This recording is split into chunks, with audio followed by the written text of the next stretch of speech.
at the end of the day, it is us that are buying the products, whether it's sustainable or not. So we also do have a part to play within, reducing emissions and tracking our footprint and making sure we are living a sustainable lifestyle. Hello, everyone. I'm back with another episode of How to Save the Planet. This is a podcast series where we are talking to climate technology founders who've set up amazing businesses having impact. I'm tuning in live from the COP28 in Dubai in the green zone. I'm Zui Joshi, and I'll be the host for this podcast. Climate Collective Foundation is a nonprofit based in India.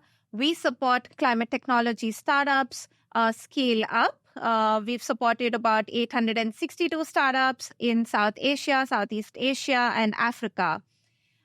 This podcast series is in partnership with Climate Tribe. Climate Tribe is a social enterprise driving climate action through dynamic storytelling. I have with me today an amazing lady, Rhea Sherring. Rhea is from Netgreen and is based in the UAE itself. So Rhea, welcome to the podcast. Thank you so much for having me, Julie. How are you today? Yeah, good. And really excited about the day here because I know that there's so much activity. There are some amazing panels, so much happening here. So I want to know more about what you're doing at COP. And for you, it's easy access because you're based here in Dubai, right? Yeah, great. But first, before that, tell me what Netgreen does. So Netgreen is a platform that connects three groups together. So on the one hand, we have the enterprises, we have the carbon removal projects, and we have the consumers. So the goal is a shared goal. We aim to create a net zero environment by the 2030 deadline that a lot of enterprises have committed to. And what we want to do is we want to give consumers the opportunity to support this goal as well. So right now we offer consumers a tree planting service where for a minimal amount of 2 dirhams, they can buy a tree or buy the service of planting a tree. And we have certain projects around the GCC where their afforestation is taking place, right? And once a tree actually becomes to the age of 3, it starts sequestering or capturing carbon. And each tree captures on average 10 to 14 kgs of carbon. So this is our goal. Wonderful. No, that's great. I've been seeing a lot of interest in such platforms across the world. We work with a lot of startups, and I know that these platforms are doing really well. There's increased consumer consciousness. So how do you see the consciousness here in the UAE? Why do you think that this platform is going to do well? So I think consumers in the UAE are extremely conscious about exactly what it is they're buying, where it's been sourced from. Not just in the UAE, it's also global. There is a movement towards more sustainable products, and people care about what they're putting into their bodies, right? They want it to be authentic. They want it to be sourced organically.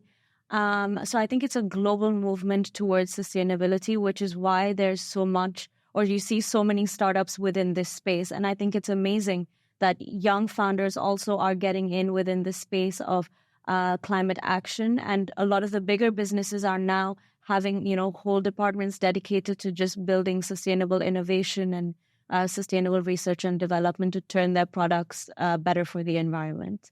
No, that's great. And we need more of these initiatives for sure, because one is that it leads to an actual reduction in the emissions, but the second and the more driving factor is that it leads to large-scale awareness. Exactly. Right? Which is so much needed in the drive towards sustainability. Yeah. Which I think it was kind of core to our platform to have the consumers involved in some way. Because at the end of the day, it is us that are buying the products, whether it's sustainable or not. So we also do have a part to play within, reducing emissions and tracking our footprint and making sure we are living a sustainable lifestyle, which is why having the consumers as well on this platform was so important for us. Yeah, absolutely. So how are you different than the voluntary carbon markets? Are you a platform for the voluntary carbon market? So at the moment, no, we're not. Since we're still in the phase 1 of our platform, we haven't yet incorporated the elements of voluntary carbon credits. Simply because, there's still a bit of regulatory uncertainty about how the market is regulated, and setting up a business in that space is a bit trickier. Okay. So at the moment, we are offering a very straightforward solution where we tell the consumers, for a small amount of about 2 dirhams, you can buy, planting a tree, and you can track the impact that your contribution has made. You can tag that tree and track its growth over time. Yeah. Right. And then eventually, like I said, only after 3 years of planting a tree does it start sequestering the carbon. So maybe in phase 2, phase 3, we will look at how we can incorporate voluntary carbon credits into our business model. Right. No, superb. I've been seeing this trend in weddings in India, where the bride and the groom are saying that instead of gifting us different things, just gift us like one tree, a name. And I think that's fantastic because it's a perfect gift, right? Exactly. And even now, even as it goes the other way also, even as wedding favors, they give, a plant as a wedding favor, which I think it's quite beautiful because it's a gift that remains lifelong if you take care of it. But Exactly. A lot of the afforestation projects have been in the news and the limelight, saying that they're not easily tracked, specifically in relation to the carbon credit markets, is what we've been reading about. How do you ensure the traceability, accountability, that so much carbon has been sequestered, the tree is there? How are you ensuring that? No, that's a great question that you asked me, because I think a lot of the reason why people don't get into the sustainability sectors because of greenwashing. Like, they're so scared of actually advocating it because they're scared that, the media is going to come and say like, oh, you're actually not sustainable. Take a small portion and they magnify it, right? But we are working with a company called Verofax, and the Verofax core technology is track and trace, right? So we also have partners with certain drone monitoring systems. So it goes and monitors the land, and it feeds live satellite data, which the consumer can then access on their application to see how the project that they've supported is doing, and they can track the impact. So that's how we plan to create that visibility on our platform. Oh, wonderful. And we've been talking only about the individual consumers, but you're also working with corporates. Yeah. Right? So for corporates, a lot of the bigger organizations, as you know, they have a strong commitment to reach net zero by 2030. So with our platform in phase 2, when we do get the carbon credits involved in onto the platform, we hope to the enterprises that we onboard onto the Netgreen ecosystem, they can then get access to buying these carbon credits, because it's through their retail stores or through their advertising as well that their consumers can contribute to the Netgreen service. Understood. Yeah. And right now you're doing the afforestation projects, but is there a plan to expand beyond afforestation? Definitely. I think carbon removal comes in different ways. One is the afforestation. There's also cleaning the oceans. There's, different kinds of carbon capture projects, and you can create those projects as well. So at the moment, the tree planting, it's the easiest to do. So that's why we're starting with it, but I'm sure we will broaden the horizon. Right. You're based in the UAE, but you're originally from India, as we were talking about. How do you view the UAE market, the ecosystem here, being a startup founder, how supportive is the ecosystem, and how is the market when it comes to sustainability? The market side, I think you've already answered before, but ecosystem-wise, being a startup here, are there any perks? Do you think there are advantages to being in the UAE versus like a market in India? Yeah. So I can't honestly speak too much about the Indian market because I was actually brought up here. So I can definitely speak to the market here. And I am a new founder. I've only been a founder for about, I think, 4 to 5 months. Not much longer. Thank you so much. But the environment is extremely supportive. I mean, there are a lot of government-funded accelerators and incubator programs.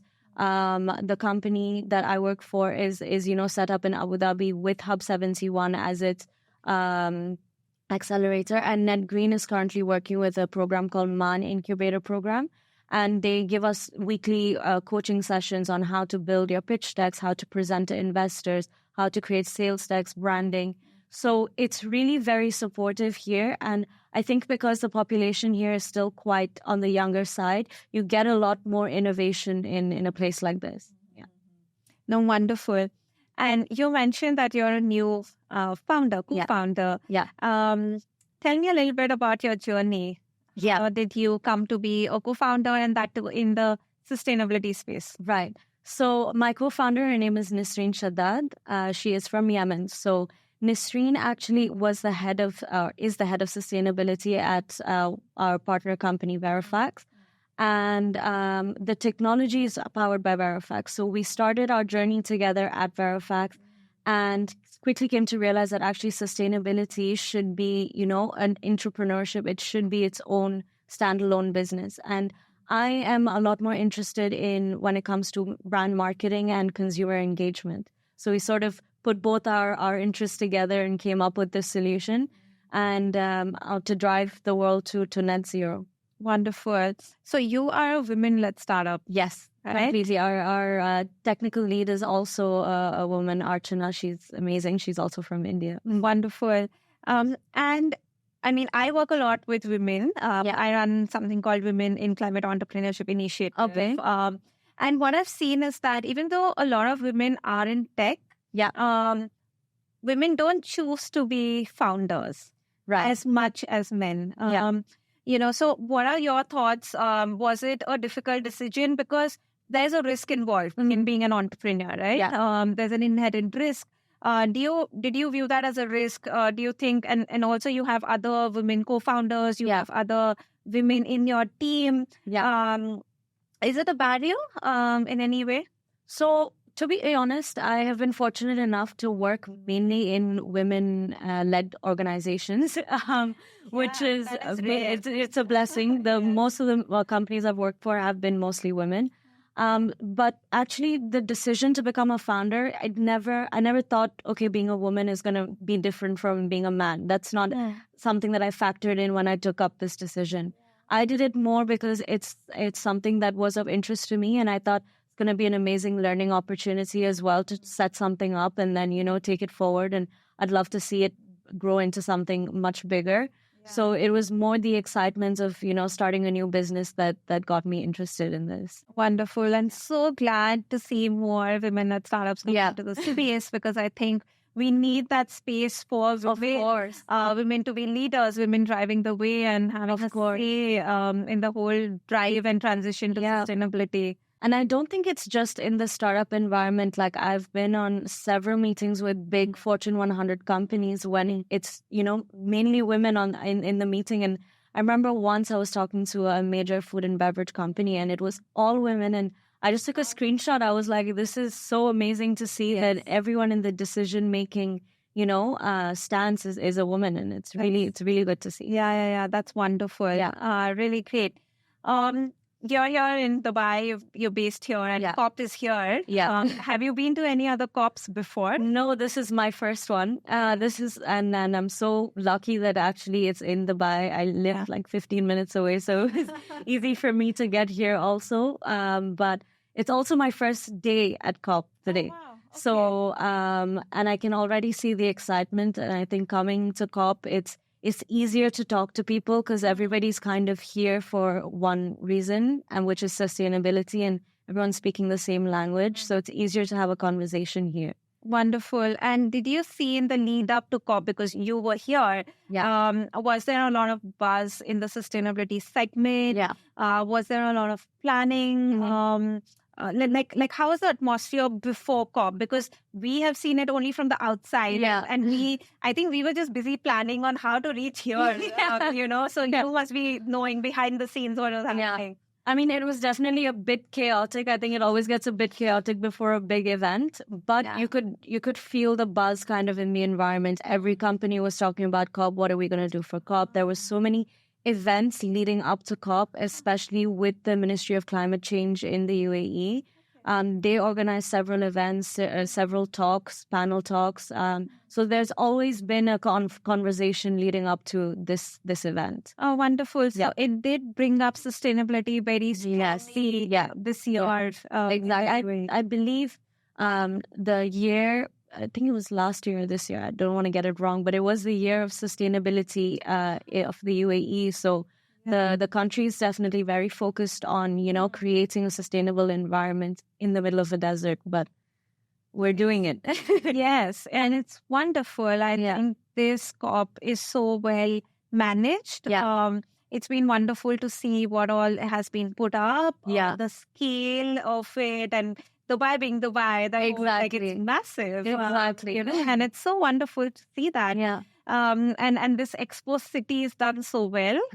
And it's gorgeous. Even during Expo, I'm not sure if you had been, but it was beautiful. Like the way every country had set up their stand. And I think that's what I like a lot about these expos, is that it gives an opportunity for people all over the world to come together and, say what they need to say. Yes. And that brings me to my question as to what are you doing here at COP? What's the agenda like? What is the planning? Who are you meeting? So I've only been here now a couple of hours, but just within these hours, I've met people from, several different companies already. We're actually at the Startup Village, and it gives us a good opportunity to also network with the other startups in this space and see what kind of innovative solutions are being brought up. You have a booth? I have a booth, Kiosk 13. And we're there showcasing Netgreen. And our main goal with this opportunity is to build awareness and build visibility and tell people, like, we're here to stay, and you can make the world a greener place too. You don't always have to rely on somebody else to be sustainable. So you yourself can get involved, and it's a shared goal. Sustainability is something that we all need to work towards. No, wonderful. And this sounds really, really exciting. I know that you're just in the demo phase right now. And it's going to launch completely next year? Next year. So we're looking at January next year to have the solution completely deployed and functional. Wonderful. I wish you all the luck. Thank you so much. And I hope you have a great COP. This is just your first day. And how many days are you here? We're here till the 12th. So till the end of the event, we're here. Right. Wish you all the success, and I hope you get to leverage all that COP has to offer. Thank you so much. Thank you for having me.